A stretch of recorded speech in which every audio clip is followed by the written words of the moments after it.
Hey everybody, here to talk about the Blackmagic announcements that were happened a little bit earlier today. Uh, Grant Petty did a presentation here a few hours ago talking about some new updates to some Blackmagic products and some new Blackmagic products, and so I wanted to go over some of those here today in a little more concise way than they tend to do in those announcement videos, and hopefully my video won't be as long as theirs. But also give a little more opinion than just a sales pitch, basically. So as I go, I'm also going to be checking in with the chat room here on the YouTube channel and taking questions from you guys. So questions or comments. So if you have something you want to pipe in and share with the world, go ahead and do that in the chat room, and I will get to those as I go. So anyway, for those who don't know me, my name is Doug Johnson. I run a video production company in Orem, Utah. I've had this YouTube channel for, well, I've been doing the video production related content on this YouTube channel for about 5 years now. Well over 200 videos, and assuming amassing a fairly decent following for the type of content that this is. So I've been doing video production for well over 20 years at this point. So I probably know a couple things about it at this point, and I use a lot of Blackmagic products as part of my workflow. So yeah, some cool announcements happened today. So I'm just going to go through them in the order that Grant presented them in the video, and just add my own 2 cents where I think it actually might make some sense. So before we do that, I'm going to check in with the chat room here. Yeah, it looks like we got a few people in there. So yeah, feel free to weigh in, say hello, and ask questions as we go. So, and let's take a look at the first thing that they announced. So the first thing that they announced was a new software update for the ATEM Mini Pro and the Pro ISO. They're adding some new features to that with the software update that is available today. And if you want to download that, the quick way to do that is I've got a link set up. I will put it in the description after this, but that link is djp.li/am software. It stands for ATEM Mini Software. So you can go and download that now, or go directly to Blackmagic Design's website, click on support, and then click on the ATEM switchers, and you'll see a link for download there on the left. Again, the software update is available now. So if some of the things that they talked about in the announcement are of interest to you, you can go ahead and get those features right now. So first thing that he talked about in the video today was using your cell phone to stream video. So this has been kind of an ongoing problem for those of us in the video production world.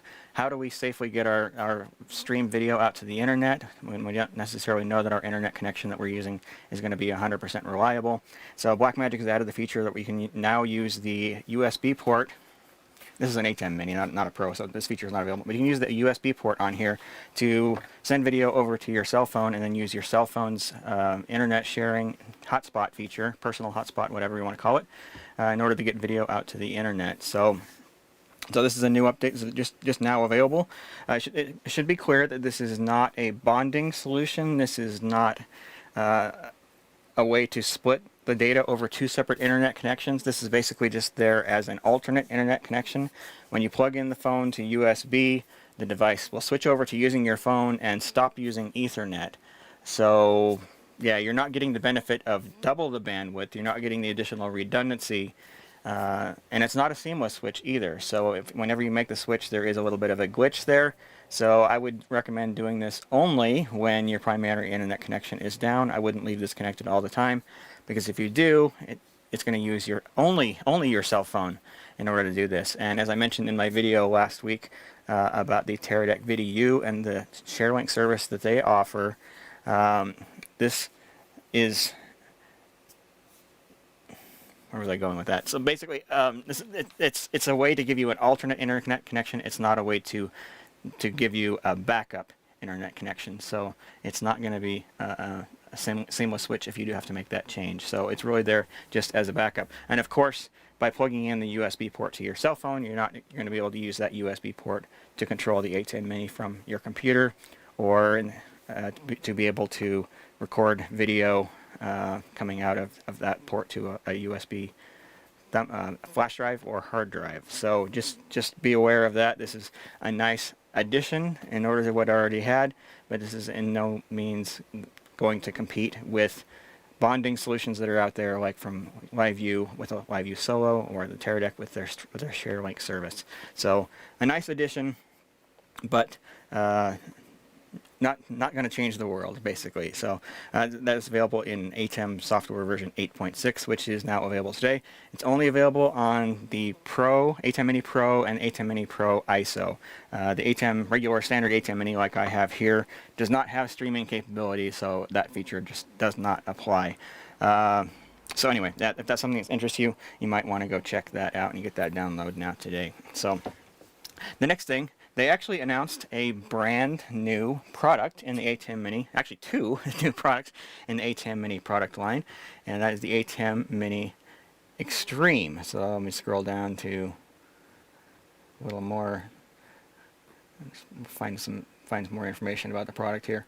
So basically, this is sort of taking and doubling up on what's available in the ATEM Mini Pro products. Are they showing a good image of it? I'll just go to their press images. I downloaded those. So ATEM Mini Extreme. So there you go. That's what it looks like. It's basically double what you get available in the other ATEM Mini. So instead of having 4 inputs, it has 8. Instead of having 1 HDMI output, it has 2. Instead of having 1 USB port, it has 2.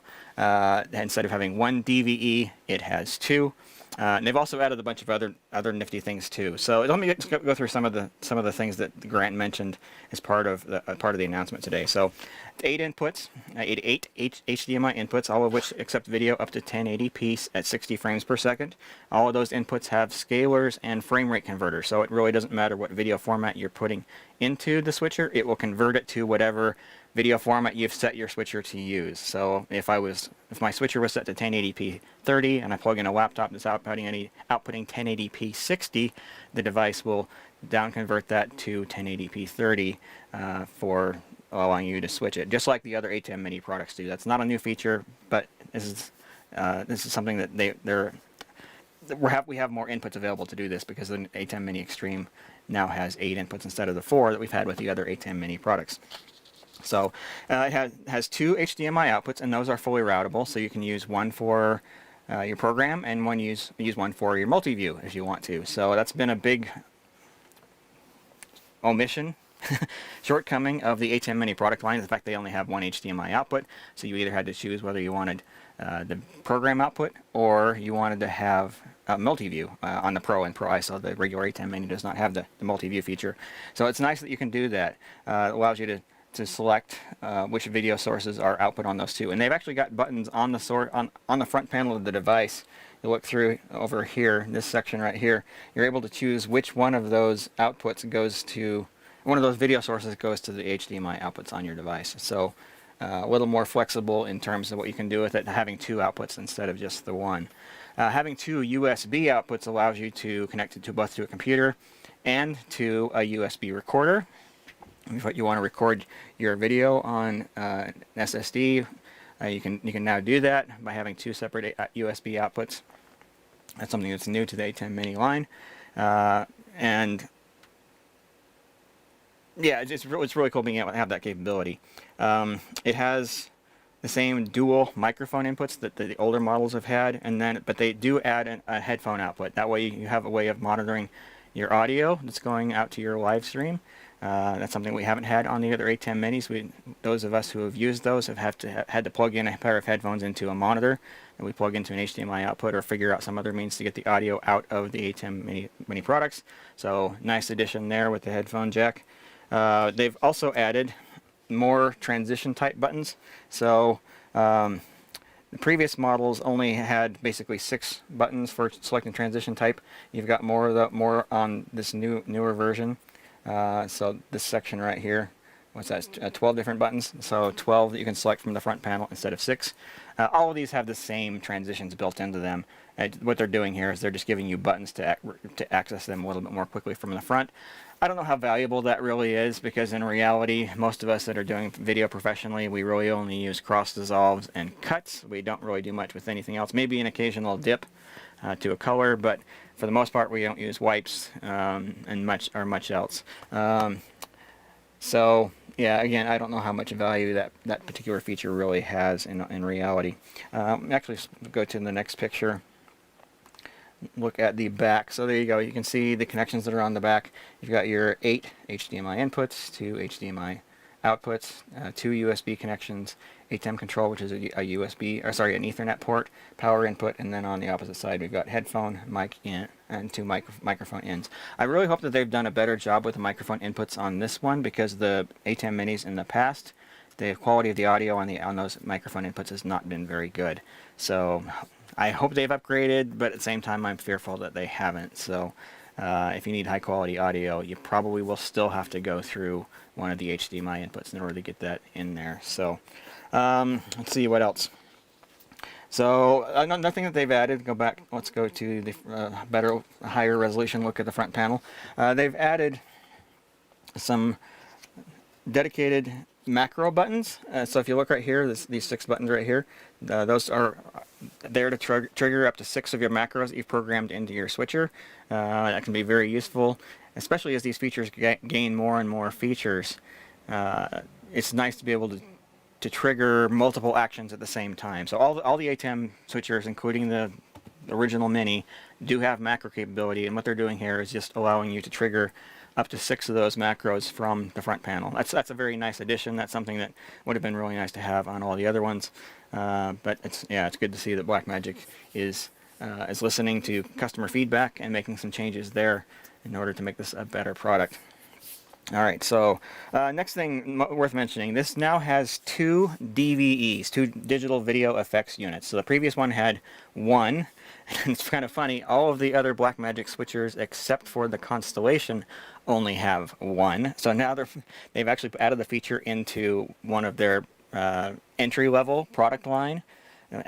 Added the feature there that was not available to those of us who are running much more expensive, much higher end equipment. So what that basically means is you can now do 2 windows on screen on top of your video. So if you're doing a lot of virtual events and you got Zoom callers that are presenting, you can actually do 2 separate windows on screen of those people at the same time. You can resize those, move them around at will, put them wherever you want, bring them on and off the screen separately. So that's a nice addition there. The these are full DVEs, so you can do things like rotation and whatever else you want with them. And I don't see people doing that very often, but you can do that if you want to. So on a similar vein, I'm skipping ahead just a little bit here. They've also added the super source feature to this switcher. It's something that I absolutely love, and it's what I'm using right now in order to give you this two video source view. So I mean, the super source allows you to have up to 4 video sources on screen at one time. I'm only using 2 at the moment, although I have programmed this for more if I need them. That animation feature is something that's unique to my setup. It's software that I've written. That's not a feature that's built into the ATEM. So if you buy one of these and it doesn't do that, yeah, well, go download my software basically. So anyway, so yeah, it adds a super source feature, and that is in addition to the 2 DVEs. So you have 4 video sources with the super source, and then if you need to, you can actually add 2 additional video sources on top using those 2 DVEs that are in the switcher as well. And again, this is new for this particular model. The only other model in the lineup that's had that capability is the Constellation, which is a $10,000 product, so much more expensive, much higher end than any of the ATEM Mini line that's out there. So anyway, I was super excited to see that super source has been added to a product lower end than where it's been available previously. So up until now, the super source has only been available on the 2ME Production Studio 4K, the 4ME Broadcast Studio 4K, and then the Constellation. So the fact that they're adding that onto this new switcher is pretty exciting, and it's going to open up a lot of possibilities for a lot of people, including for me. I will probably be picking up one of these just specifically for that one feature. So I'm pretty excited about that. All right, next thing I wanted to mention, it now has a proper select bus on the front panel. So this 2 rows of buttons up here at the top. Give you the right view here. There we go. So these 2 buttons up here at the top, these will allow you to do some video routing within the switcher. So basically, the bottom row is video destinations.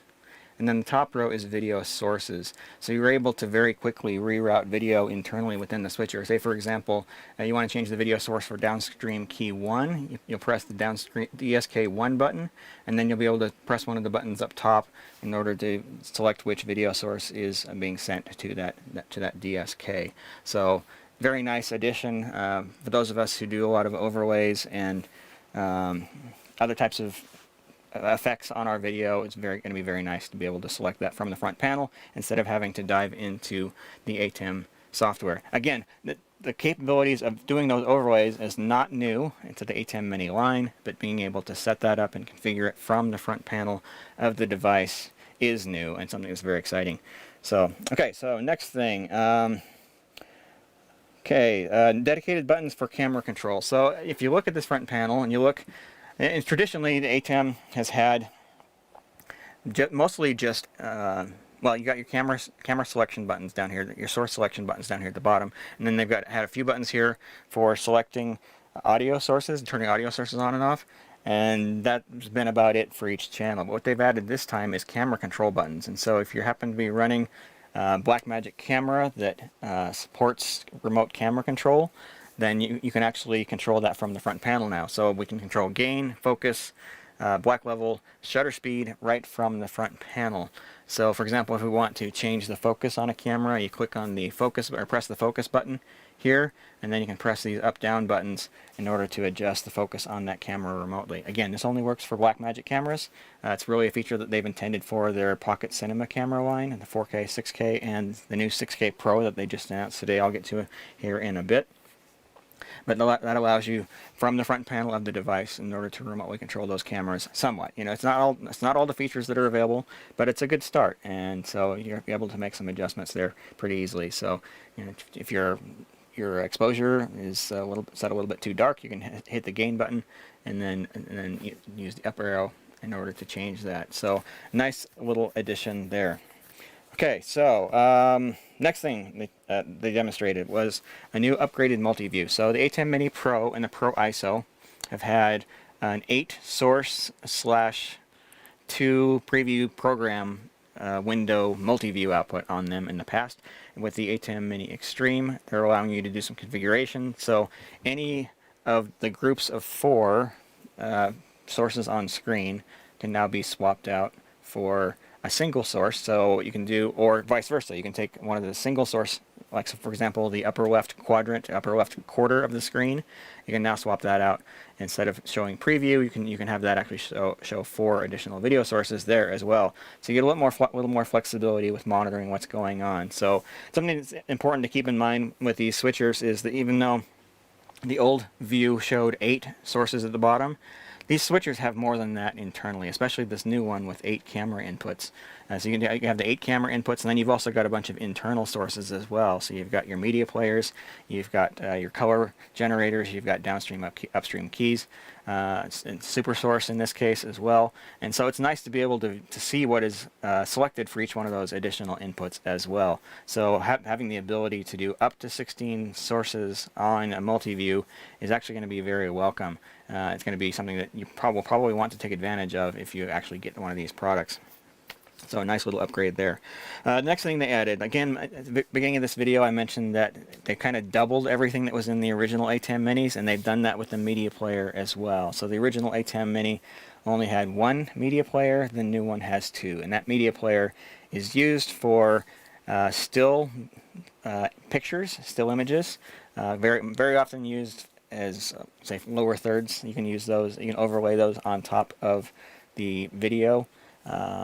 So this now have 2 media players. We can have 2 different sources selected. It still only has 20 slots for media, and then from those 20 you can select, you can put those sources into one of the 2 media players, and then you can select a media player as a video source within the switcher. You can of course do full screen graphics if you want to, but a lot of us who use these switchers, we use those very heavily for lower thirds and those kinds of graphics that we want to bring on and off the screen during an event. So it's nice that they've added the second one. It allows you to have one live and select the next one without having to take it live. Also, if you wanted to overlay one on top of the other, you can certainly do that. So if you're doing a live stream and you want to have an animated lower third, and then you want to have a bug in the lower right corner of your video, you can now do that with this switcher.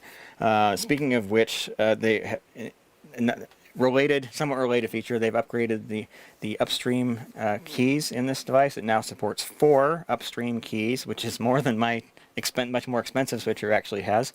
So you can do 4 upstream keys, and each one of those has the advanced chroma keyer that has been available in all of the ATEM Minis and the Constellation, and 4 ME broadcast studio switchers in the past. That advanced chroma keyer gives you the ability to do a much cleaner green screen if that's what you want to do, and having 4 of those allows you to do some fun things like having virtual sets being set up for 4 different cameras.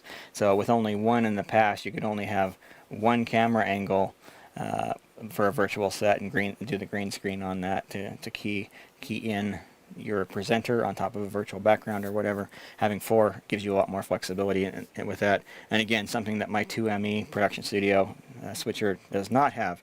So something that is very appealing. So anyway, the switcher is available for pre-order now with certain vendors. My preferred vendor that I like to recommend here on my channel is DVE Store, and I will have a link in the video description. So if this is something that you're interested in purchasing, I would really appreciate using that link and sending that order to a great small business here in the United States. With great support and great people behind it. So I'll be updating the description on this video as soon as we finish with those links. So anyway, so that's it for the first ATEM Mini Extreme that they announced today. They also announced an ATEM Mini Extreme ISO, and maybe I can find some information here on their website about that. But basically, it's all the features that are associated with the new ATEM Mini Extreme, but also adding the ability to record all of your video sources, all 8 of your video sources plus the program feed, on an SSD plugged into a USB port. Let's see if they have any. Yeah, I don't see a lot of information dedicated just to that, but maybe we can just pull up the Extreme ISO. There we go. So anyway, so there, yeah, so if you're going to do this, you would definitely need a pretty high-speed SSD in order to make that happen. A lot of the ones that we buy, maybe we try and save a few dollars here and there. We find out later that they're just not up to the task of being able to sustain that much writing for long periods of time. So you'll want a high-end SSD in order to make that happen. But it's very cool that you have that feature. And if you happen to be using a Davinci Resolve as your editor, you can it actually creates a Resolve timeline showing you all those cuts where you made them. Basically, it creates a timeline that is the live switch that you made of your event. And so if you need to go back and make any changes, you made a mistake, or something you want to add to your program later on, you can do that in Resolve. You can change your edits to your heart's content. It's kind of a pretty cool feature. The other cool thing you can do with that is if you happen to be shooting on Blackmagic's Pocket Cinema cameras, you can bring in that footage, that high-res footage, either 4K or 6K, and swap that into your timeline, and then instead of just having your original HD cut, you now have a 4K or 6K cut that you can actually use to distribute a higher quality version of your live stream later on, essentially. So now, I didn't mention this earlier, but I should probably make mention of it. So all of the ATEM Mini switchers, they're all limited to 1080p at 60 frames per second. You can select multiple different frame rates, and I believe that they're still their output standards are basically just 1080p at 2398, 24, 25, 2997, 30, 50, 5994, or 60 frames per second. So 1080 output on the ATEMs all the time. They don't do 720, they don't do standard definition, and they definitely don't do ultra high definition or 4K. So, all right, so I think that's pricing. So yeah, so the new ATEM Mini Extreme is $995, again available for pre-order now, and then the ISO version, which adds the recording capability, is $1,295, so $300 more. Again, also available for pre-order today. He mentioned that these the Extreme ISO wouldn't ship for another week or so, but the Extreme should be shipping basically immediately. So it does take some time to get them in the pipeline. So when they say shipping from, that means shipping from their warehouse. That doesn't mean shipping from retailers. So if you want one of these things, you might want to get your pre-order in now. And again, if this is something that interests you, please consider using the link that I'm going to be placing in the description down below to do that in order to help support this channel and to support a great retailer here in the United States, DVE store. So very much appreciated. All right, so with that, I'm going to jump in the chat room here and see what people have been asking. Looks like we've got quite a bit.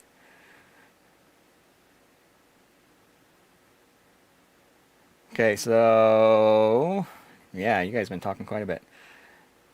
Just one super source. Yes, there is only one super source in this, but that's enough for most of us. Isn't it a failover type of switch to phone? So yes, in terms of internet connection using your phone, that basically, it's not. I wasn't clear in their demo whether it was automatically switched as soon as you plug it in, or whether it extremes whether it switches when the internet Ethernet connection goes out. But yeah, slow down, Doug. I think, but you're probably right. It probably is just a failover. So yes. And they'll have to stop calling it Mini if they make it any bigger. Yeah, yeah. So the new one is quite a bit larger physically than the original Mini and the Mini Pros. So, do you think the ATEM's television studio is no longer relevant with regard to the Mini Extreme? So, well, it's hard to say. I mean, they're different. They're different products. You know, in the world that I live in, we don't use HDMI for things, and so the ATEM Minis are a bit awkward for us to use because we have to convert our SDI video sources to HDMI, and the television studio has native SDI inputs. So, but in terms of capabilities, raw capabilities, there's no question that the ATEM Mini Extreme does quite a bit more than the television studio does. So, like the super source, but HDMI input, I don't see that as an interesting thing. And I would have to agree. So, like I say, HDMI is not a professional video connection. I would not rely on it in a critical situation if I absolutely didn't have to. So it's very interesting that they're doubling down on having the HDMI inputs on a product at this level. This really is encroaching in on their higher end switchers, but without the professional SDI connection. I would very much like to see something very similar to the Mini series with SDI inputs on it, just because they're so much more reliable, especially at a distance. You know, when you get into a situation where you're switching 8 video sources, HDMI is going to become a real limitation for you, because in order to get HDMI working at more than 10-15 feet, you know, 5 meters thereabouts, you got to have some really high quality cables or convert to some other signal type anyway, and so you might as well go SDI, because it is much more reliable and specifically designed for live video production. So anyway, so yeah, it's very interesting that I find it very interesting that they're doubling down on HDMI, and at least didn't split this one up with 4 SDI and 4 HDMI. So like, I think that would have been a much more useful product for the type of people that might be interested in purchasing this. So let's see, able to convert to SDI with SDI converters. Yeah, so you can use converters. The downside to using converters, if you want camera control, you have to use Blackmagic's new micro converter, the 3G version that they just barely started shipping a couple months ago. If you've got other converters, like their Mini converters or their Terranex, those do not pass camera control data. So, yeah. Okay. Yeah, we'll talk about the 6K camera here in a little bit. So, a good SSD is kind of vague. It absolutely is. But what you'll want to do is do some research. Like AnonTech, Tom's Hardware, some of the sites like that actually do pretty good research into the real performance of SSDs.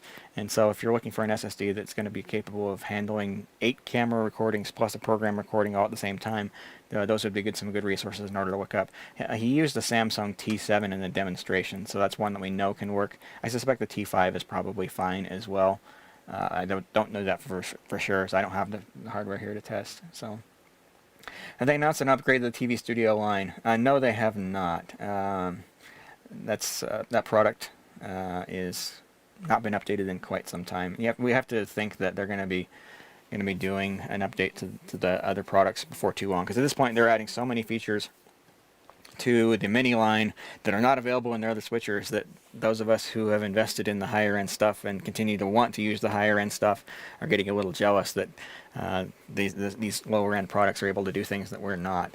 So Lord Garak, can you do animated images in the media players? No, not at this product, not in these product lines. So I don't know which specific product they add video capabilities to, but I know my 2ME Production Studio 4K will do animations up to 360 frames, I think it is, when you're shooting 1080, and then 90 frames when you're shooting Ultra HD. So yeah, so no video clips, and then also because of that, it does not have the stinger transition feature that the higher end switchers have. So yeah.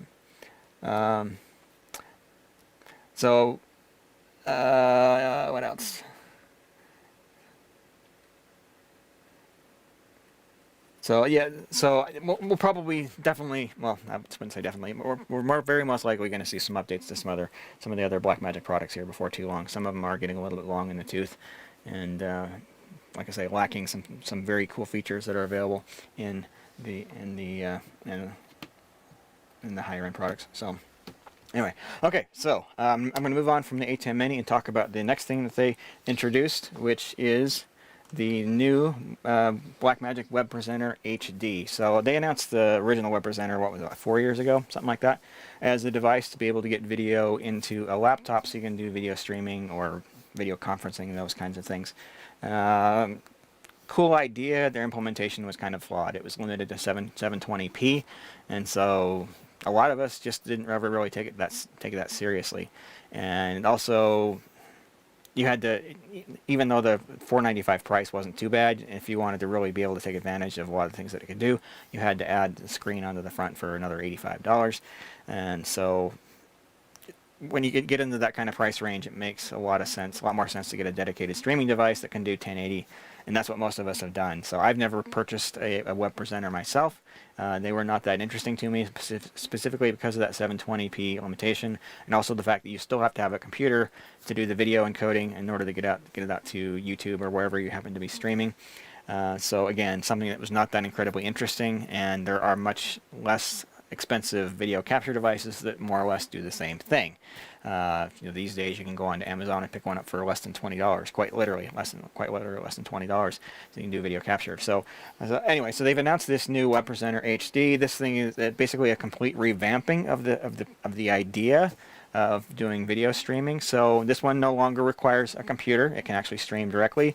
It does 1080p, and it's got a lot of other, I think, pretty cool features, which make it something that is very interesting to me and something that I might supplement. Used to supplement some of my other video streamers. It's missing one feature that really makes it something that I would definitely want to get and rely on that, and that's bonding. Sharing multiple internet connections in order to make sure you've got additional bandwidth and or redundancy. This does not do that. So again, it's not a solution for me personally, but there are definitely a lot of people that are going to be interested in something like this, especially with some of the cool things that it does. Okay, so first of all, yeah, so it is 1080p. It only streams it up to 1080p. It does accept a 4K signal or Ultra HD signal on the input at up to 60 frames per second. So it has a 12 gig SDI input on it, and also has a loop through, so if you want to send that video on somewhere else, you can certainly do that. The output on it, and you can either live stream out to the internet directly or send it over to a computer over a USB port, and basically it emulates a webcam. So if you need to get high quality video into a Zoom call or similar, you can do that. The previous version, again, limited to just 720p. This one will now do 1080p. It also has some monitor outputs on it, and you can see in this image here what that output actually shows. Let me zoom in just a little bit. So what you're seeing here, the website makes this difficult. So yeah, you're basically getting a very cool display of what's going on, and so you're able to see a lot more data as to what's happening with your live stream. So again, you actually get video of what your stream looks like, and then you've got your audio level meters over here on the right. Down at the bottom, you can see what your current data rate is, so how fast your data is going out for your live stream. It also shows how big the cache is, so it has some internal caching so you can see what's going on with the cache. Big indicator to let you know that you're actually on air, and then a timer for let you know how long you've been on air, and then it shows your video destination there as well. And then it's got some very interesting statistics here to let you know if about the health of your video and audio inputs. So this is not information specifically about the stream itself. This is actually letting you know what's going on with the video coming into the device. And so he mentioned things like if you got a bit stuck in from one of your cameras or something like that, you know, where one of the bits in the video stream never changes, that you'll be able to see that here on this information display. It also shows on the video sides the last 6 seconds, so it shows 6 frames, 6 stills from the last 6 seconds of your video source, so you can kind of get an idea of what's been going on there. And then the audio input section shows a waveform of what the audio has looked like for the last 6 seconds. So those are very, very cool features, and I wouldn't mind having those just as monitoring features without actually using this to do live streaming. And for that reason, I will probably be picking one of these up, even though I don't know that I would necessarily be using it for live streaming, at least not as my primary device moving forward. I could certainly see using this as a backup device, or if I need to do 2 streams simultaneously, as we have done a number of times for our video production company. That something like this would actually make a really nice backup device. This does actually have that USB tethering feature that they added to the ATEM Mini Pro and Pro ISO, and also available in the Extreme as well. So you're able to basically create a secondary or backup internet connection in case your first one should happen to go down. Again, it's manual and it's not a seamless transition, but if you realize that your primary internet connection has gone down, pull out your cell phone, plug in a USB cable into the front of the device, and all of a sudden you're live streaming using the internet connection on your cell phone through its hotspot feature. I think I remember what I was going to say earlier. So the hotspot feature on a lot of cell phones, this is just a little caveat, so the hotspot feature on a lot of cell phones is inherently limited by cell carriers in a lot of cases, and so you're not able to get the same speeds. Your data is charged separately. In a lot of cases we have, like for example, my personal cell phone plan, I'm granted unlimited data for data coming from my phone natively, but I'm limited to just 3 gigabytes of data coming through the hotspot feature. And so because these features do use the hotspot feature on your phone, you might find that you're only able to stream for a couple of hours through the cellular plan that you happen to have. So just something to be aware of. Let's see. So yeah, that's the Blackmagic Web Presenter. Another cool thing is, like with the old, as I mentioned, with the old one you had to buy the LCD screen separately. With the new one, it's built right in. So you're getting a lot more product, and it's at the same price point. So $495 for this product, which I think is a great price for what it's doing. And that product is available for pre-order now. It should be it's shipping from Blackmagic warehouses basically today. So if that's something you're interested in, please consider using the link that I'm going to be adding to the video description down below to do that. Again, that's going to be through DVE Store, a great partner of ours, and we really appreciate you guys ordering through them. You get great service, get people who are very knowledgeable and backing you up there as well. So again, it's available now. Pretty exciting. Of the products that were announced today, this is the one that I'm actually most likely to pick up, because this could make a very nice backup to my other internet streaming devices that I've been using. So anyway, okay, all right. So let's go check in on the chat room, see what people are saying.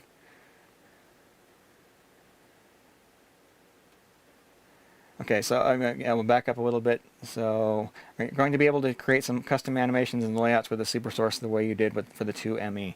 I suspect it probably will work right out of the gate. If it doesn't, I don't know if I'm going to be able to fix it. I will certainly make an attempt if I'm able to get my hands on one of these Extremes. I don't think I'm going to buy one because I already have so many other switchers as it is.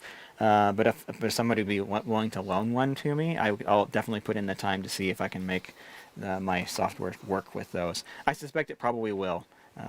Just Macro is the software that my code runs in. Does use the official Blackmagic API, and so it probably will work. I'm guessing it probably will.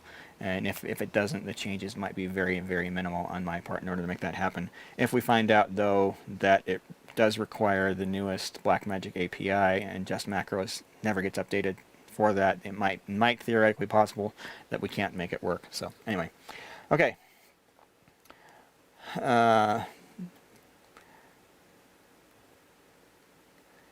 Profit margins on the ATEM Mini must blow away all their other switchers combined. The market is just huge.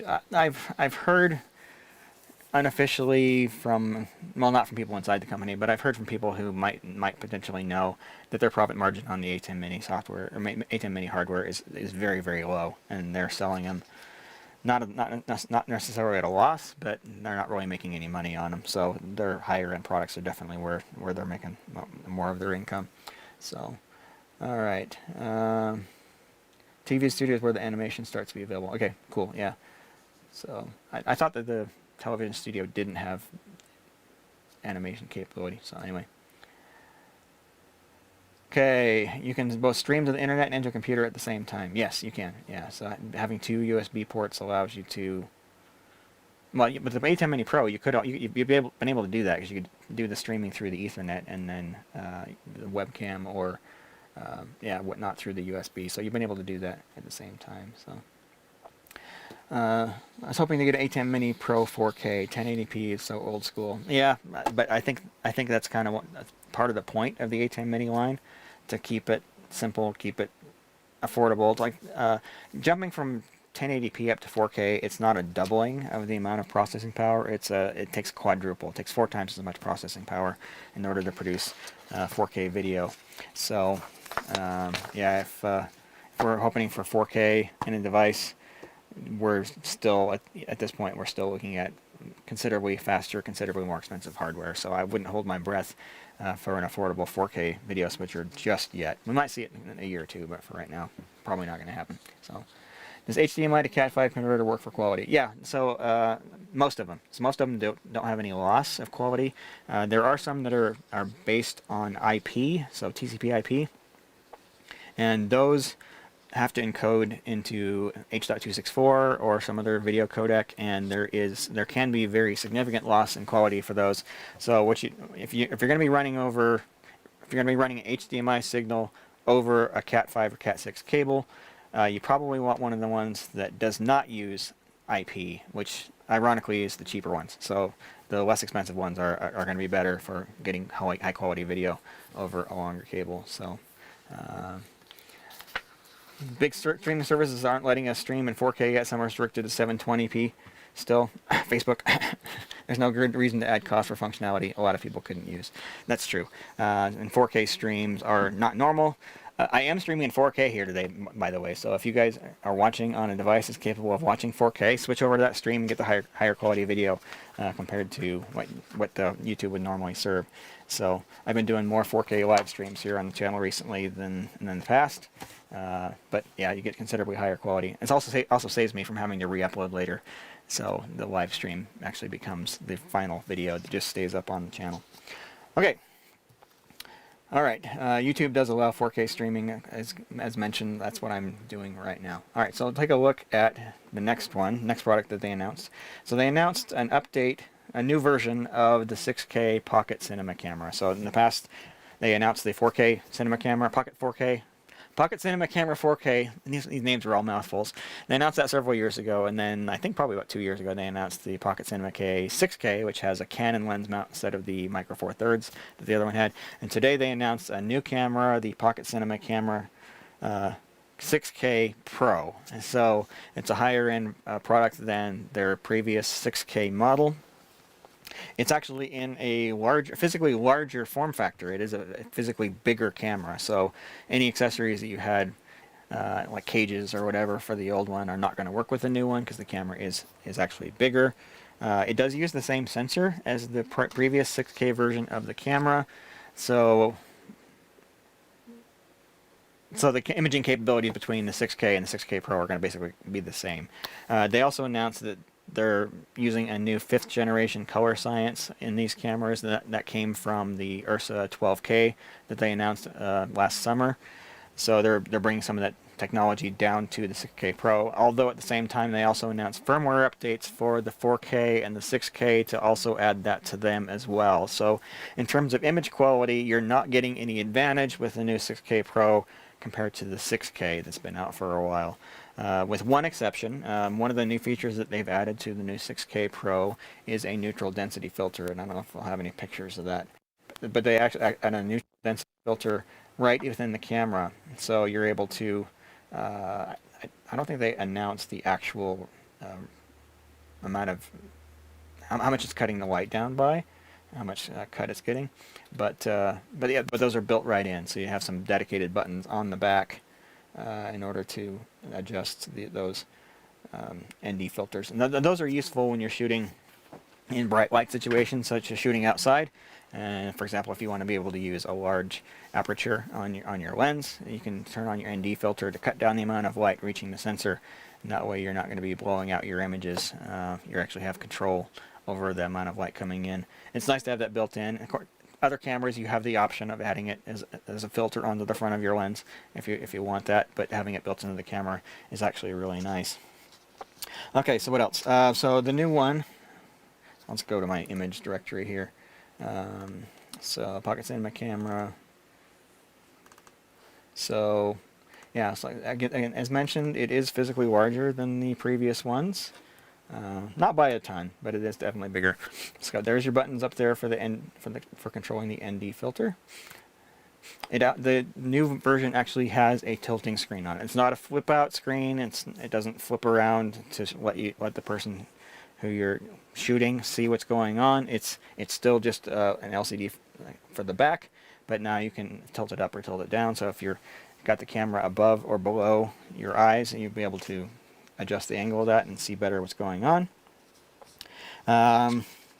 Uses the same media as the previous one, so SD card and then CFast? Yeah, CFast 2.0 cards.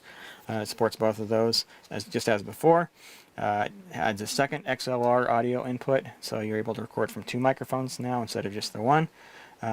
They've switched battery platforms for this one, so in the past they've used the Canon LPE6 style batteries. With the new one, they've moved to the Sony NP style. I think he misspoke. He said the NPF 570. The 570 is a... Yeah, no, that's right. He did speak correctly. So the NPF 570 battery is what this camera actually uses, and that fits internally, basically in where the hand grip is. And those are much higher quality. Well, they're much higher capacity batteries than the Canon batteries that they've used in the past. So you'll be able to get the additional runtime out of these compared to what you have. That's been kind of a little bit of a problem with these cameras in the past. Like the runtime on battery has just not been good. And anybody who shoots on one regularly either has a whole cache of batteries that they can pull from, or they use an external power source. So on the productions that I've been on where we've used the Pocket Cinema camera 4K, we use external batteries. We have an adapter that lets us run from V-Lock batteries into the camera. So because otherwise the battery will die in 40 minutes or less, which is not a long time. So anyway, switching to the Sony NPF batteries should allow longer run times. But other than that, the number of changes in this compared to the other one doesn't seem like it's a lot. Let me just read over. I'll just read directly what I got from Blackmagic PR on this one. So it's a new, more powerful model that includes features for high-end digital film. Includes a brighter 1500 nit adjustable HDR touchscreen, built-in ND filters, larger battery, plus support for an optional electronic viewfinder. It also includes our latest Generation 5 color science. Super 35 HDR image sensor with 13 stops of dynamic range and dual native ISO of 25,600. EF lens mount is available for $24.95 and is ready to ship now. So anyways, that's the official word from Blackmagic PR on that camera. For those who shoot a film style workflow, these are pretty good cameras, especially for their price point. They're pretty well regarded in the film community, producing a nice high quality image, and that's been my experience using those for that workflow as well. For live production, these aren't really very much ideal. First of all, the HDMI port only outputs 1080p; it doesn't do 4K. So those of us who like to shoot 4K, this really isn't even an option. But with the Blackmagic switchers, you do have control over the camera, so color, exposure, zoom, focus if your lens supports that. So it can work very well in a live environment. However, for a lot of us, they're not necessarily what we're looking for. But anyway, so yeah, so again, that camera is available for pre-order now, $2,495, which is $500 more than the original 6K. That camera has sold for $1995 for a while now. They also announced some accessories for this camera. Let's see if they actually have some images.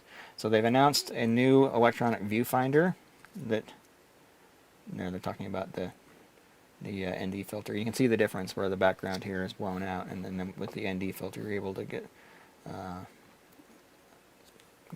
a properly exposed image. So anyway, okay, so yeah, if we can find some information about the accessories, let's go to the accessories link and see what they offer there.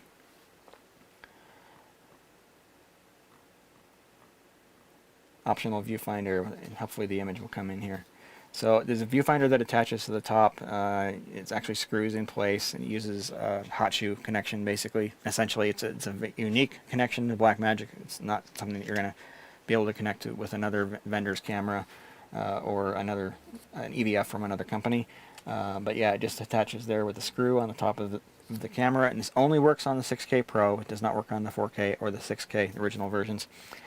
Comes with 4 different eyepieces, so you can optimize comfort and light blocking. It's like when you're using the EVF, you want to block as much light as you possibly can, and so you have different shapes for that. And some people prefer looking through their left eye, others looking through their right, and so they provide eye cups for both of those things. They also announced let's see if they have pictures of it here, a battery, what do they call it? This Pocket Cinema Camera Battery Pro Grip. It's another mouthful. Yeah, there we go, right there. So this is nice compared to their old one because it doesn't take the place of the internal battery. Like the original one for the 4K and the 6K, this section here actually stuck up inside the camera where the battery would normally go. This new one has specifically been designed from day one to support this battery grip, and so you're able to keep that battery inside the camera and then add 2 additional ones through the battery grip to basically triple your runtime through just native connections without having to do an external battery pack. I should mention, with the CinemaCam Pro EVF, they've added the ability to do a focus chart from inside the camera. So if you want to make sure that your viewfinder is getting tack sharp focus, there's a mode you can engage on the camera to give you a focus chart that you can use, because the viewfinder actually does have a diopter adjustment on the bottom of it. So so yeah, let's see.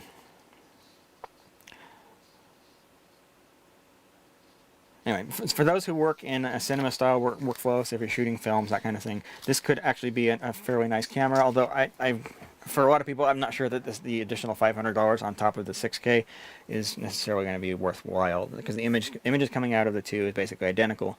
Because they also announced today that the software on the Pocket Cinema 4K and the Pocket Cinema 6K is getting updated. Not now, but it's coming about a month from now. It's going to be a free update to add that Generation 5 color science to those cameras, basically giving at least the 6K the same capabilities in terms of acquiring an image and as the new 6K Pro that was just announced. So anyway, a handful of nice upgrades to the new one compared to the old one, but I didn't think that there was anything there that was super groundbreaking, something that was totally amazing that would justify somebody getting the 6K Pro if they already have the 6K.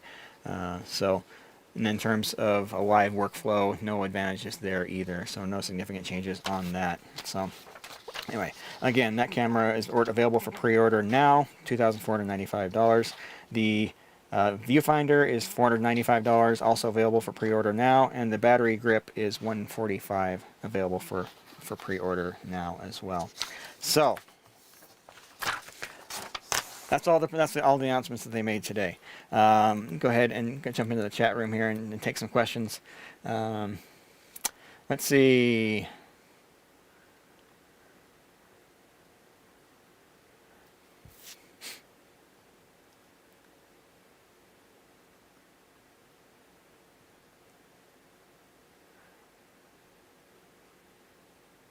Okay, I'm jumping back to where we left off. So what bitrate am I using for this stream? I'm currently uploading at 12 megabits, so yeah. With the ATEM Extreme, I put a 1080p 120 input will be detected and downscaled to 60. No, it will not. So they only support video sources up to 60 frames per second. So, Louiscast, Pocket Cinema cameras need too much light and are lacking any useful AF. So they're nice.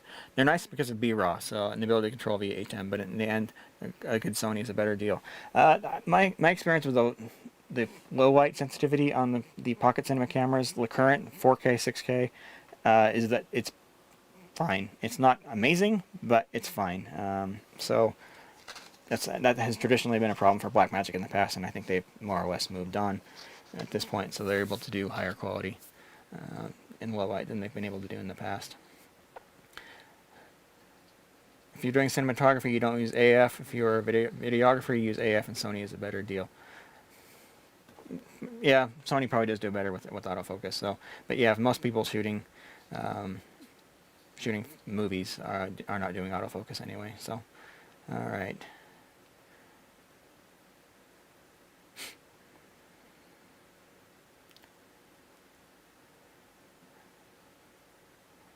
Have the EVF separate is a genius deal. It's a genius idea. So yeah, Sony FX3. So yeah, the EVF. It's not going to be for everybody. You know, a lot of people shooting with those cameras don't need an EVF. So it's nice that they make it an optional accessory and not charging. I think they're probably charging a little bit too much for it. $495 is a little bit of money. Anyway, so what am I going to be buying out of all this stuff? I will probably be getting the Web Presenter HD. I don't think I'm going to bother with the 6K Pro. It's just not part of my normal workflow. Who knows, if things may change. We may get into a situation where we're having to do more pre-production for events than what we're currently doing. But I can always rent these cameras for really cheap. We've got a great rental house. It's quite literally just down the street from where I live. Provides a lot of this stuff for great prices. So, like for example, I can rent a Sony FS7 for $170 a day, where it doesn't make sense to buy in that case. And I think the Blackmagic Pocket Cinema camera 6K they rent for $90 a day. So I would have to use one a lot in order to make that worthwhile to purchase. So anyway, but the Web Presenter HD probably makes the most sense for me. Like I really do like that monitoring screen. My only real wish there was that they have some sort of bonding service. They didn't mention this specifically on the stream today, but I suspect it's probably the case. I bet that Web Presenter HD does work with their streaming bridge product that was designed to work with the ATEM Minis.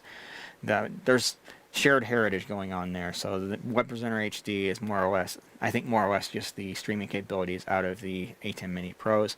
So I bet that the streaming bridge would work with that, and that allows you to stream high quality video very easily from one location to another. So that makes it actually fairly interesting from that point of view. And again, I would seriously consider picking one of those up just for that reason right there. But in terms of the camera, that doesn't make a lot of sense for me. And the ATEM Mini Extreme, I might. I haven't made up my mind on that. So just lately, I've been very seriously considering selling my ATEM Mini. If I'm honest, I've never used this thing for an actual production. I bought it really as a prop for my YouTube channel. And so I have to wonder if I would use an Extreme, and if I did, how much. But yeah, of course, I've quite literally never, not once, ever used this for an actual real video. It's just been for the YouTube channel here. So I don't know that I would use an Extreme much more than that, aside from the fact that it has the Super Source feature. That Super Source feature does make it a little more intriguing. I could use that to, in combination with my 2ME switcher, to do more than 4 sources. We had an event we shot 2 weeks ago where, and initially they were going to try and do 6 people on screen at once, each in their own window, and I was going to have to come up with some clever way to make that happen. Probably using the ATEM Mini as for its DVE to add a 6th source on top of the 5 that I can technically do with my existing switcher. But anyway, so maybe the ATEM Mini Extreme might be something that's interesting to me. We'll see. So Again, if somebody gets one and wants to loan it to me, so I can make tweaks to my SuperSource software to make it work with that, let me know. Contact me through my website or whatever, and let me know. They'd be happy to let me do that. But it probably doesn't make sense for me to buy one just for that specific reason. I've got other things that I'd rather be doing with that money. So anyway, let me check in the chat room here.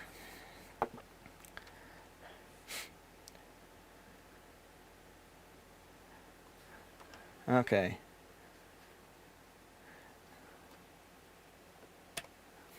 They dug out a question unrelated to this. We have a Blackmagic Studio cameras with Canon 70 to 200 IS lenses and a solid wood box platform. It's solid, but we get vibration from sub-bass. Any ideas? Go with something heavier. Make something out of concrete. So yeah, your wood boxes are probably still vibrating. So, Spencer, still nothing on a 4K upgrade for your silver fiber boxes. Nope. No. I don't think that they're going to be doing it at this point. I think they've kind of end of life that product line, which is very unfortunate because when I need to do 4K for a client, it's going to be an absolute nightmare. So I will be doing a video on this channel someday. Don't plan on it happening anytime soon, but demonstrating exactly what it takes for me to do 4K for a client. So 4K here in my trailer is a piece of cake. Getting 4K into the trailer over fiber is less so. So yeah, I'll be doing a video about that at some point. So what are you using today to encode your live stream? Today I'm using OBS. I've got OBS running on a Dell XPS 15 laptop. One that I purchased last summer. It was a year-old model. I got a great price on it because it was the previous year model. But yeah, it's using OBS and it's encoding the video. It's using this laptop has an NVIDIA GPU in it, and so the GPU is doing all the work, and so the laptop is basically the fan isn't running. It's just sitting there very quietly doing its thing, and yeah. So I'm not generally a huge OBS fan, but it's something for my own channel where it doesn't necessarily matter much if the stream were to go down. I'm okay with trying it for something like this. So anyway, all right.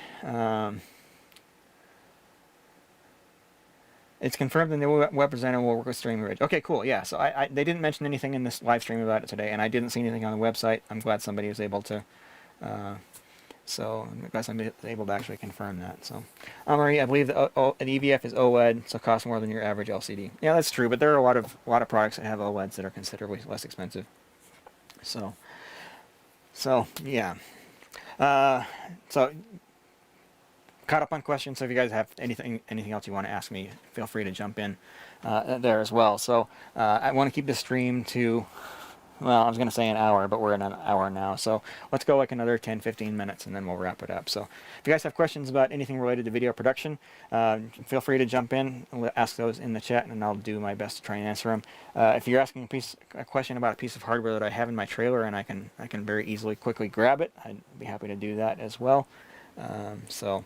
Anyway, yeah, but again, if you're considering purchasing any of these products, I'm going to be adding links to the description of this video right after I wrap up on where to buy those. We've partnered with DVE Store to become our preferred partner. I really like having people, sending business to those guys because they know what they're doing. They're super nice. They're super dedicated to providing good high quality customer service, and they're providing the same pricing as everywhere else. So you're getting the same price there as you would on Amazon or B&H, and you're helping to support a small business. So very, very much appreciated everything that they're doing over there. So those become the preferred vendors for any products that they happen to sell. So as a small business, they don't sell the same wide variety of equipment that like B&H does. But you're getting better service, so it's not just a faceless big corporation. It's these are real people that know what they're doing and are willing to pick up the phone and answer questions for you. So I'm happy to send any business their way that we possibly can. So Chris, how do you make the labels for your I/O panels at each desk? So I don't think I have a really good way of showing those with any of the cameras I have set up, but yeah, the panel right here. So it's actually really simple. I just have a Microsoft Word template. It's a table in Word, and I set the cell size to, I don't remember the exact dimensions, but I measured the full width of the panel divided by 16 for the different connections, and then just set the width for each of those cells, and then set the height for 1/4 inch, and then printed them on full sheet adhesive labels and cut it out with a pair of scissors. So nothing fancy, nice and simple. So, yep. Okay, next one. Chris 935. What do you think about using crop expand from higher resolution sources to get different shots from fewer cameras? It's something that's intrigued me, but the more that I've kind of played with that, the more I wonder how useful that really would be. If you're streaming or recording in 1080, you can get away with doing some stuff in 4K, but keep in mind you're only able to do a 2x crop before you start losing picture information and getting too soft. It's having to interpolate to stretch in order to produce a full screen image. So 2x crop doesn't necessarily give you a lot of advantage. So I mean, imagine having a camera that only can do a 2-to-1 zoom, and you kind of start to understand some of the limitations associated with doing this. Now, if we're able to do an 8K source, then you can do a 4x crop, and things get a little bit more interesting there. But still, it's only 4x. Whereas, this camera that I'm shooting with has 12x optical. It goes up to 24x zoom. Using Sony's clear image zoom, and it looks fantastic. And I use all that range all the time for most of the events that we shoot. I'm using all 24x of that range, and so there isn't a camera made that I'm aware of that would give you that kind of quality, give you full quality at 24x crop, compared to being able to do it optically with a dedicated lens. So. Yeah, I don't know that necessarily, and it makes a lot of sense in a lot of situations. It'd be a nice option to have, but I don't know how much I'd be willing to invest in something like that. I think it'd probably make more sense in a lot of cases to put that money towards a pan-tilt zoom camera that you can actually control remotely, and get a real optical zoom instead. So, yeah, I have not invested in one of those boxes. It's called Point of Interest. That's the name of that feature. So if that's something that interests you, you can search for Point of Interest devices. There are not a lot to choose from. Data Video makes one. It's kind of cool. It's a little more expensive than I think it should be, basically because it does 2 outputs simultaneously. So they've got a lot of electronics in there that you might not necessarily need.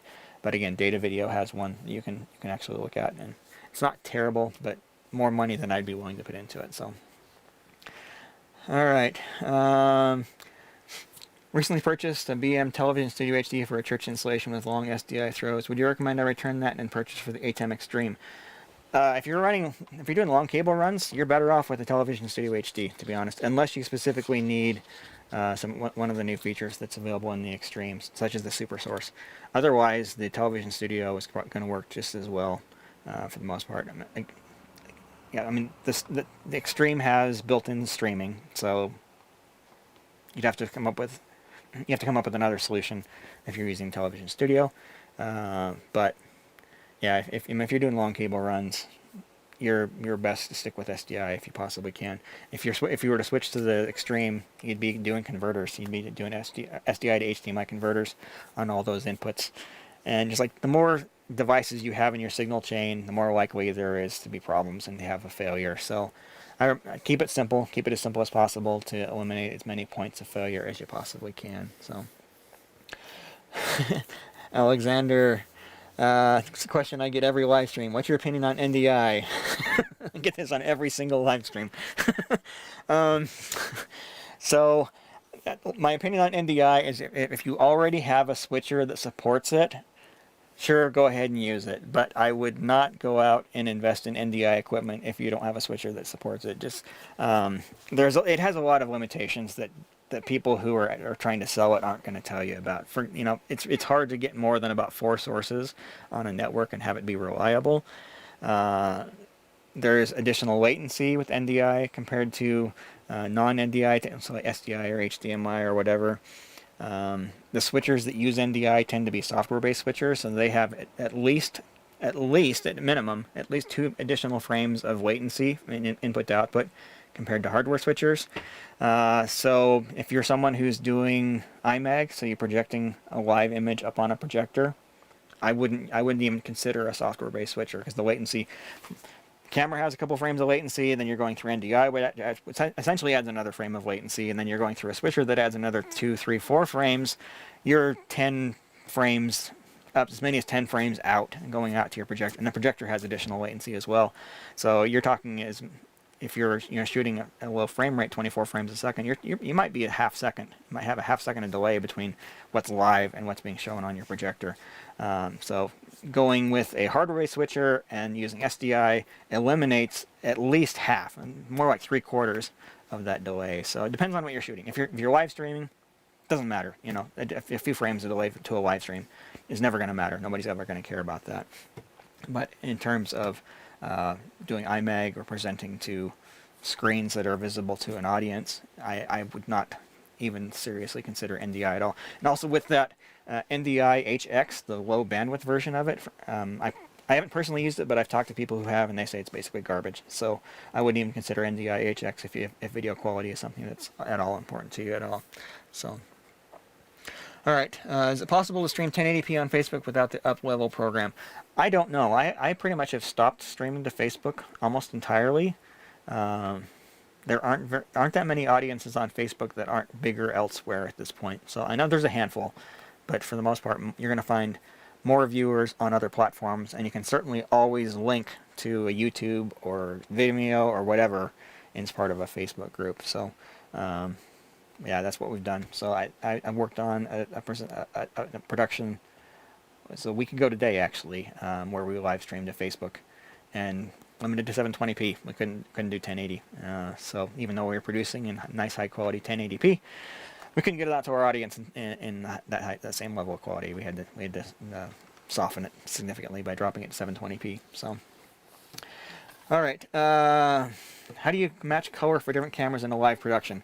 Well, in my case, I use all the same cameras, and so it's literally a matter of getting one camera set up exactly the way that I want it, and then storing its settings on a card. I've got a video here on the channel. It was a quick tip from November where I show how to do this. But you save all the settings for the camera on an SD card, and I take that same SD card and I put it in other cameras and just load the settings, and that brings everything across. So your white balance, your picture profile, all of those 100 other settings that are in the camera in order to make sure that your image looks identical from one to another. They're just getting copied across from one camera to another. The only time that doesn't work is if you're under mixed lighting conditions, where a camera on the left is getting a warmer image than a camera on the right. You might need to shift your white balance a little bit in those cases, although that can be a little bit iffy. So it's best to avoid those situations if you possibly can. The volleyball tournament that we shot in November, we had a big window off to the left, and so the camera that was on the left, that light coming through that was blue, more blue than the ambient light in the room, and so that camera we had to shift the white balance just a little bit higher in order to make it match the others. But all the other settings were identical, and so it was literally just a white balance shift on that one. So if you're not using similar cameras, then that's where having a good set of test charts and a set of scopes comes into play. And someday I'll probably have to do a video on how to use scopes in order to color match cameras. But short tip, split your screen, use the wipe feature of your switcher. Go halfway between, so set your T-bar at 50%, so that the image is split either horizontally or vertically. Point the two cameras at the same thing, and then look at it on a monitor with the two images side by side, and start making adjustments until they match. And shoot multiple different things. Don't just shoot one thing and say, oh, they match here. Shoot different things under slightly different lighting, different colors, and so forth. But you definitely want some scopes too. It's like scopes make it way easier to see where things are off. So if one camera is a little bit more red than the other, you'll see that in the scopes much more easily, much more readily than you will with your eye, particularly if you don't have a color grade monitor. So anyway, let's see. Have had any experience with QuickLink TX for Skype calls? No, I have not. That's the standalone appliance, I believe. I have not used that. I've moved away from Skype just within the last few months. Their insistence of having their logo plastered all over everything, and on the desktop clients, you cannot get rid of the call control buttons any longer. So you can't get a clean feed out of Skype any longer, and for that very reason, I've completely moved away from it. So I liked using Skype when I could, because it has higher quality video than some of the alternatives like Teams or Zoom or whatever. But at the same time, I can't put up with logos and buttons and things like that on my video, and so at this point I've completely moved away from Skype. The standalone appliance gets rid of some of those limitations, but it still embeds a Skype logo in everything that you're doing, so that's never been a serious consideration for something that I do. I really feel like Microsoft is trying to push everybody over towards Teams, and so slowly over time they're making Skype less and less friendly for a lot of different things than what it's been in the past. So again, I've completely moved away. The last time I used Skype for an event was back in July, and that call looked better than the Zoom people that were on Zoom on the same meeting.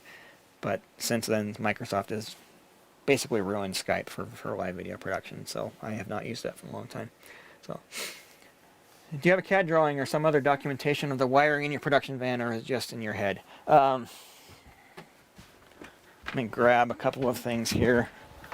I don't have a diagram per se, but I do have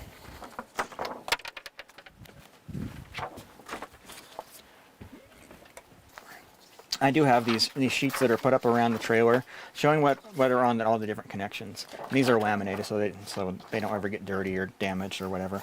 But so network connections, the different patch panels, video patch panel, sources that are on those, and all the connections on my smart video hubs are listed there. And then I've got this one, which basically lists all the audio sources and all the, like 2 different patch bays, and then the connections to and from the mixer. So it's not really a diagram, but it does the trick. So anybody who happens to work in the trailer and needs a reference on what's going on, this actually works fairly well. Ultimately, though, there are a lot of things going on that are just up in my head, and I'm constantly making changes. Just within the last week, I've changed 3 of the video sources on one of my video hubs, mostly to adapt to changing conditions. You know, we're doing a lot more live virtual events now than we've ever done in the past, and that requires a different setup here in the trailer. So the trailer in the past has really been focused on pulling video from cameras inside of a venue, and certainly we'll still be doing that. We've got a big award ceremony that we're shooting next week, where we will be doing that. But we're doing a lot more virtual events where we're bringing sources in on computers, and so I've had to make a few changes here in the trailer to allow me to hook up more computers than I've ever had to in the past. You know, and historically, only need video from 1, maybe 2 computers inside the trailer, and now it can be 5 or 6. So I'm constantly making changes, and then I haven't updated those sheets yet, but I'll be certainly doing that before too long. But also with the virtual events, we're definitely working with smaller crews. It's usually just 1 or 2 people instead of 5 or more. So anyway, okay, next question. Have you considered SDVOE technology to eliminate the latency issues? I'm not familiar with that. I'll have to do some research into that. Thanks for bringing that up. So I'll spend some time researching that. Thanks, working with ATEM Mini Pro now, but combining it with RPI and NDI for calls. So, the problem with doing NDI with switchers who don't support it, like, you're basically having to do some sort of conversion somewhere along the way, which means you're adding additional hardware. And the hardware to convert to and from NDI is more expensive than converting to and from fiber. In fiber, you're going to get lower latency, higher quality video signal than you will with NDI. And so for me, that was a logical choice. Just do fiber. It's cheaper to run fiber than SDI and whatnot anyway. So, yeah. Similar question: what's the cheapest way to get into fiber? So, and is it worth investing instead of SDI? For me, it was, because SDI, if you're shooting 3 gig SDI, so 1080p up to 60 frames per second, an SDI signal is going to be limited to about 100 meters, even with a high quality cable. If you got to run longer than that, you either need to convert it to fiber or continually reclock or repeat the signal. Additional equipment either way. I wouldn't trust continually reclocking the signal for long distance runs. So fiber was just the way to go. It doesn't cost as much to get into as you might think. I think I might have one of my fiber converters handy. Yeah, there we go. So if nothing else, you can get one of these guys. This is the Blackmagic Design Mini Converter, optical fiber, 12 gig. This converter is $155, and then you do have to add in the SFP module for this thing right here, in order to actually send signal over fiber. But the 3 gig version of that is $89, so you're looking at under $250 in order to get a working converter. You need one on each end, and even then, that whole package, 2 converters with the SFPs, is less than most of the NDI converters that are out there. So yeah, it's just a cheaper way to go, and you're getting totally uncompressed video. Video over fiber, it's the exact same signal as SDI. It's just being transmitted with light instead of being transmitted over a copper wire. So anyway, so this is a great way to get started. I don't use these that often because I have a different system based on the Blackmagic Design camera converter and studio converter. That also carries it does video in both directions. So video from camera, return video from the trailer to camera. It also provides intercom and tally as well, and so I'm getting all of that stuff over a single fiber cable and doing it at distances that you just can't do with copper. My main fiber trunk that I use is 150 meters, but that's just scratching the surface on how far you can send a fiber signal. I'm currently in talks with a company that's going to be doing some dirt racing, and we will probably end up having some cable runs that are measured in miles in order to pull that thing off. And you can do that with fiber. You can get away with that in fiber, but you're not going to be able to do that with anything else. So anyway, short answer, cheap way, some of these guys, you get a pair of these guys with the SFPs, under $500. And the fiber cable was unbelievably inexpensive. You know, the fiber cable that I buy is about $1 per meter. So 20 meter cable, about $20. 100 meter cable, about $100. Which is way less expensive, especially when you consider that you're sending signals in 2 directions at once, not just one. That's less expensive than copper. So, and you're getting all the additional bandwidth. You know, it's future-proof. You know, fiber, even if you don't use it for sending video, you can use it for sending network data. You can use it for NDI if you ever needed to, or whatever. So, you know, the same cables work. It's just a simple optical fiber cable. So anyway, is it worth investing in instead of SDI? If you have to do long cable runs, yeah, I'd say so. So yeah. Okay. Given the quality of audio inputs on the Mini, can you recommend a device to inject analog audio into an HDMI input, assuming it can't be done in a camera? I would just go into Amazon and look for HDMI audio injector. There's a bunch of them up there, and they're fairly inexpensive. So, Blackmagic doesn't make one. I don't know if AJA does, and anybody else is going to be expensive. Just get one of the cheap ones on Amazon. So, all right. Wish I could use the Mini line as a control panel. Even the Extreme Pro is much less than the current panel. Only no T-bar or screen. Well, it's also rubber buttons. You know, these are not high-quality buttons like you find on those panels. Those buttons on those panels are the reasons they're so expensive. Each one of those buttons is quite expensive in order to produce. So, yeah. What would you wish yourself for the new Pro ATEMs? Well, I'd love to see all the features that they're putting into the Minis. You know, the high quality chroma keyer would be awesome. Live streaming built right in would be great. Isolated camera recording would be cool. A lot of cool things going on there. Like right now, isolated recordings, I've got a whole series of HyperDeck Studio Minis. It's $700 a piece. I've got 8 of the darn things, and that's how I do my isolated camera recording, or isolated recordings in general. When we're shooting on camera, I'll do the isolated cameras in camera. But like for all the Zoom stuff we're doing, if I need to do isolated recordings, I have to use ATEM Mini Pros for that. That gets expensive real fast when you're having to do it that way. So, yeah. I'm doing a stream soon where the panelists have 11 megabits per second upload speed, and I'm worried about their connection dropping. 11 megabits should be absolutely plenty. That shouldn't be a problem at all. You can get decent quality video with 2 to 3 megabits. Zoom and whatnot, they're using less than a megabit for their video streams, even when you put it in high quality mode. So if you got 11 megabits, you should be fine. That said, you do want to minimize any other traffic that's on your internet connection if you possibly can. So, yeah. Can you use the camera converter with an SDI fiber converter? Yes, yeah. So all this Blackmagic fiber stuff does interconnect with one another, because again, it's just SDI video signals. There's nothing fancy. There's nothing special about it. So in the case of the camera converter, the intercom is just using 2 of the SDI audio channels. The tally is done in SDI auxiliary information. So it's all standard stuff. It's a standard SDI signal, nothing special. And so, yeah, you can intermix any of these products and have it work just fine. So I use these with the studio converters fairly consistently.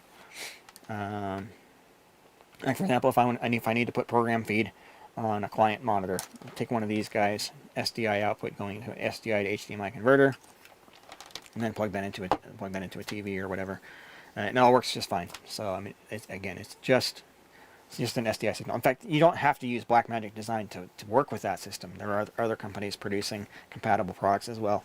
Again, it's just simply standard video, SDI video that's happens to be sent over a fiber cable instead of a copper cable. So, all right.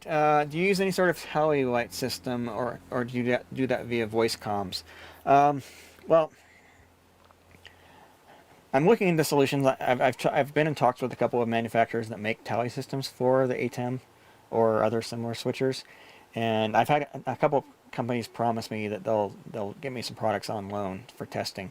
So I'll have a better idea on what's out there and how well it works here, hopefully before too long. But they've been promising this for months. When the pandemic hit last year, that derailed a lot of plans. But hopefully I'll have some other solutions. So personally, I use the Blackmagic camera converters, because that tally information is just embedded in the SDI video stream coming back from the switcher, and so that they know to turn on the little red lights on the box, and then do a red square in the camera operator's on-camera monitor.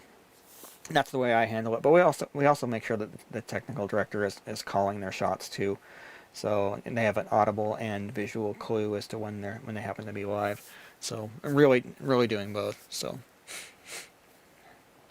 hi, Doug Evo from Germany. Do you have any experience with the Ursa broadcast? I'm considering purchasing one, using it as an ENG type camera in the first place. I have not personally used one. I've heard a fair amount of feedback from people on the channel who have, and for the most part, they do seem to like them. I'm still skeptical as to how they do in low light, to be quite honest. The ATEM Mini line has had quite a bit of problems with that in the past.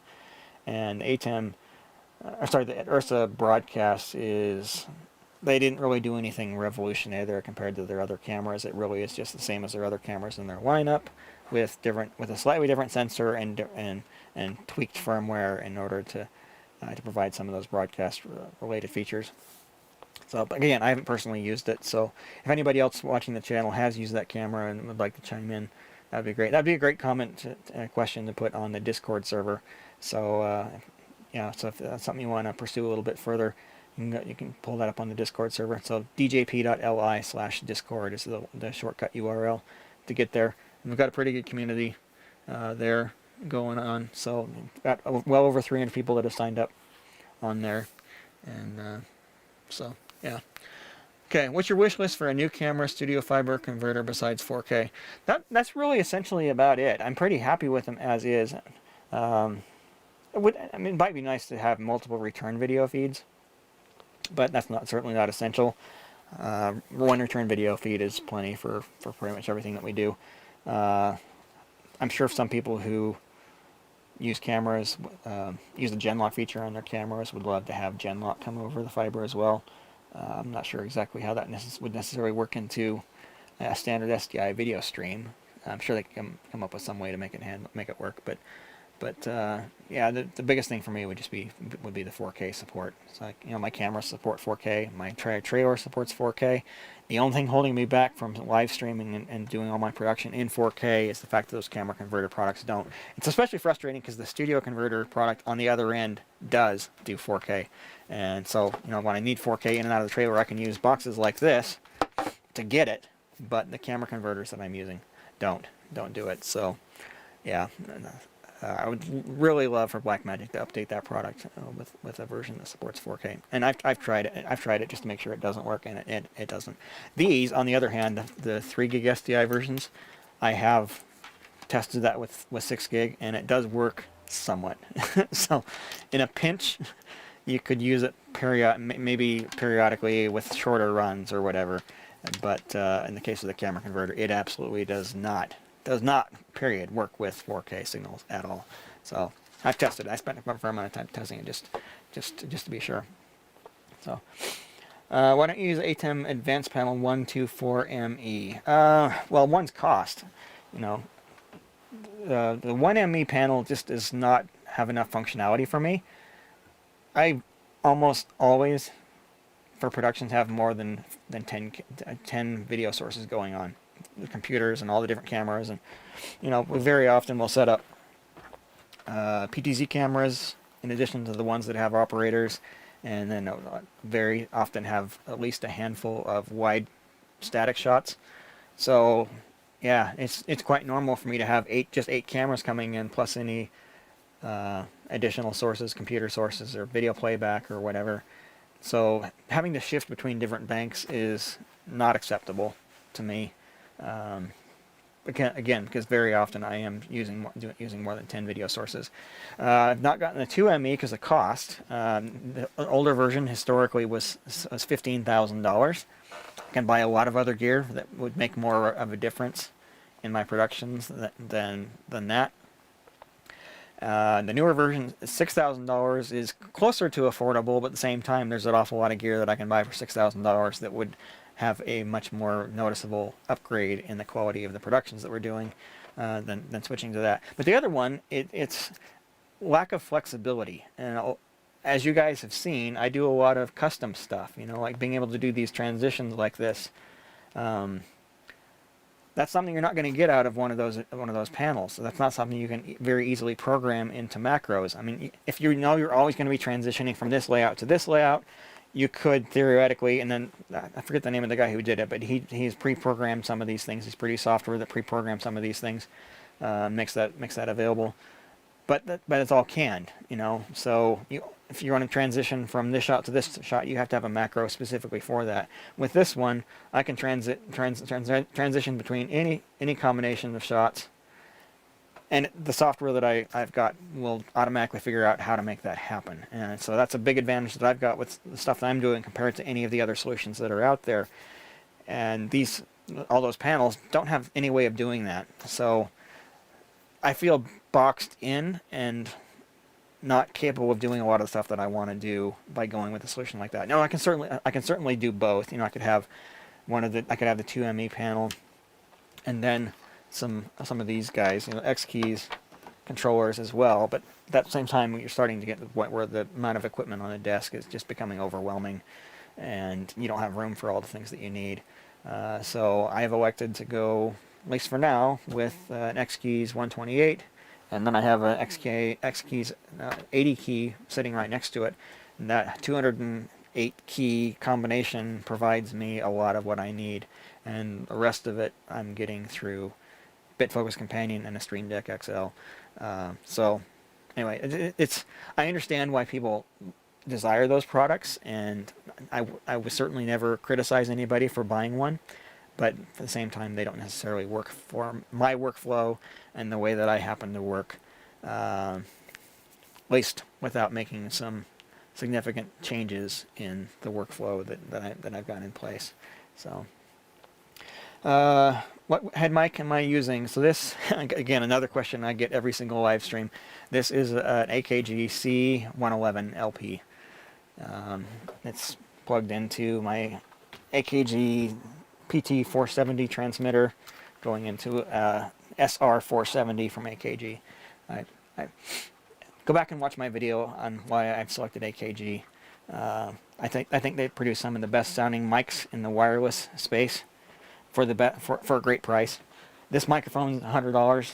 I think it sounds nearly as good as like the $500, $600 Countryman DPAs. I mean, yeah, they are better, but they're also 5 or 6 times the price.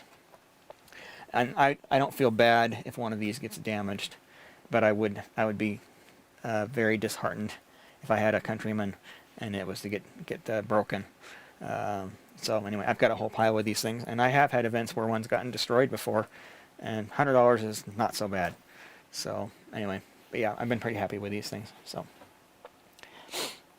I'm not sure if this has been answered, but you think you could use a standard LTE USB modem with a new web presenter, or a USB to Ethernet to bond multiple network connections. Well, the bonding feature actually requires software support for it, both on the transmitting and receiving side.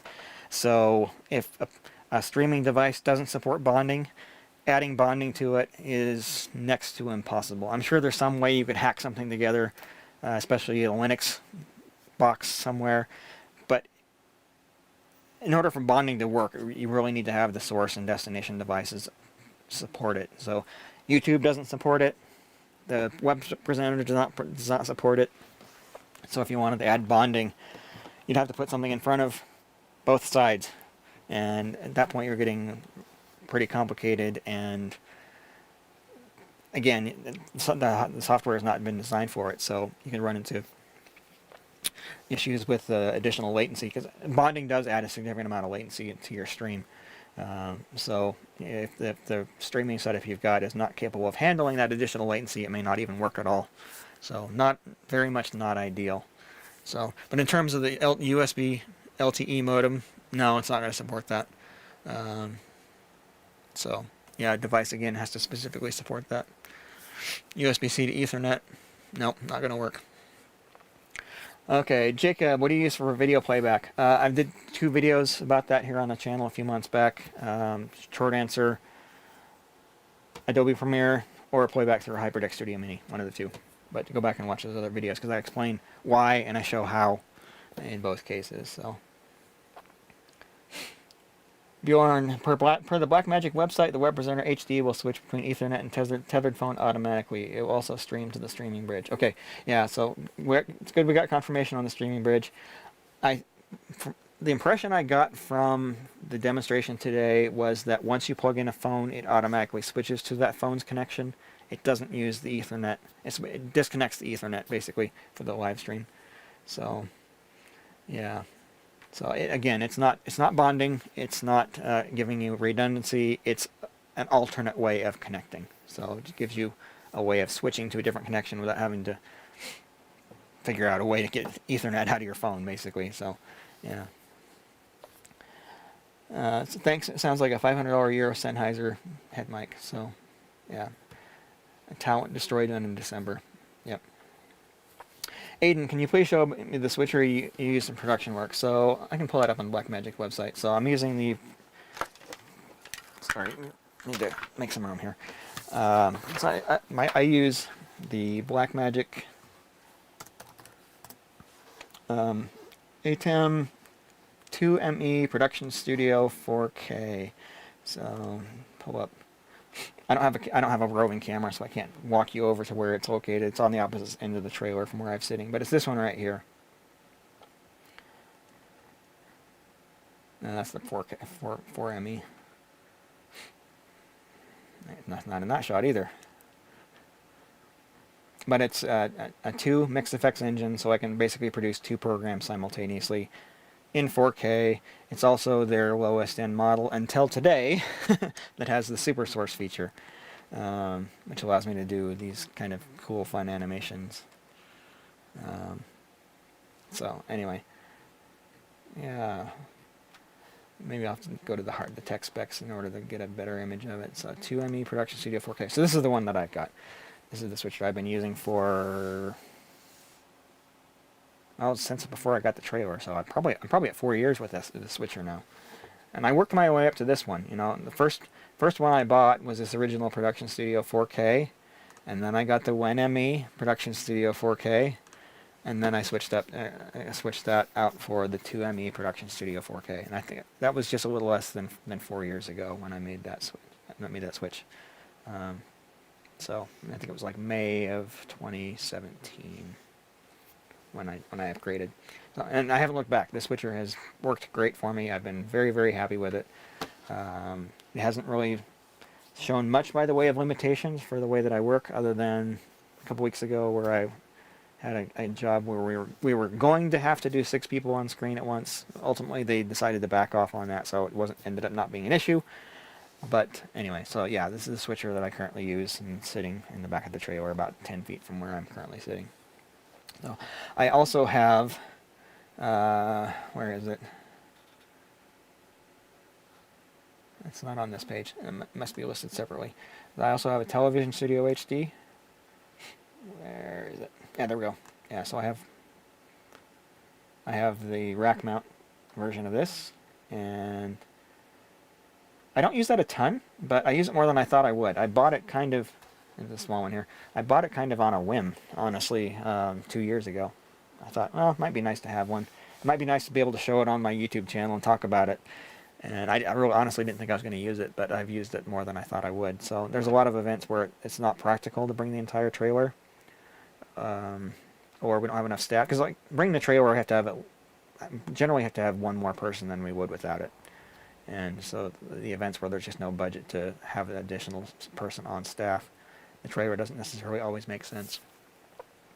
So yeah, there's a lot of events that we can run 1 or 2 people using the television studio that I can't do with 1 or 2 people with the trailer. So anyway, so I have the television studio, and then obviously I have the original ATEM Mini as well. Again, never used it, never actually used it for a real production. It's only been for, I've only used it for here on the YouTube channel. But anyway, so yeah, those are the switchers that I actually own and use. So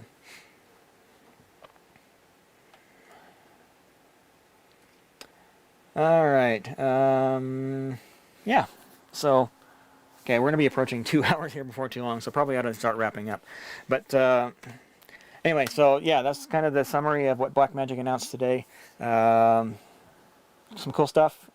For me, the Web Presenter is probably the most interesting of the products that was announced, although I think the ATEM Mini Extreme is pretty darn cool. I just wish they had a version with SDI instead of being forcing people to use HDMI and all the headaches that come with that. But so anyway, again, if you guys have questions that I can answer, you can leave those in the comment section down below. Also ask, are you guys that are watching this channel, are you going to be buying any of these things? So let me know in the comments down below as well. If you want to join in on the community, join in the community and discussing video production related topics, you can join us on Discord. We have a Discord server set up specifically for the DJP YouTube channel. You can get there with djp.li/discord. And what else? Oh, I probably ought to promote my Crew Access website. So I've produced a website, I created it for my own use, actually, initially, to basically help me schedule and plan events and keep track of the crew and communicate with the crew. It's called Crew Access, CREWAXIS.com. And again, I made it for my own use, and then a couple years after I had been using it, other people expressed interest, and so I've actually made that available for others as well. There are pricing plans that are all the way from free up to enterprise, so basically any size production company is going to be able to benefit from it. So the free version actually is usable for small companies, and that will be free forever. So no credit card required. You just go sign up and use it for as long as you want. So anyway, that's available at crewaccess.com. If you're new to the channel, please consider subscribing. I do video production related content about once a week. I've got some pretty cool videos coming up here before too long. The video that I shot a little while ago on a primer on Dante network audio is almost done being edited, so that can be posting here to the channel in the next handful of days. If you want to get early access to that or any other videos, please consider being a member of the channel. There's a little join button down below. You can click on that, and that will give you at least 24 hours early access to the videos without advertising. So if you don't like watching ads, signing up as a member is a great way to do that. Memberships there start out at just $2 per month. Or you can also sign up on Patreon. There's a link to that in the video description down below. So I think that's about it for now. Lots of things to get here at the end. But thanks everyone for watching, and hopefully we'll see you online in some of these discussion forums and whatnot. So anyway, thanks everyone. We'll see you later.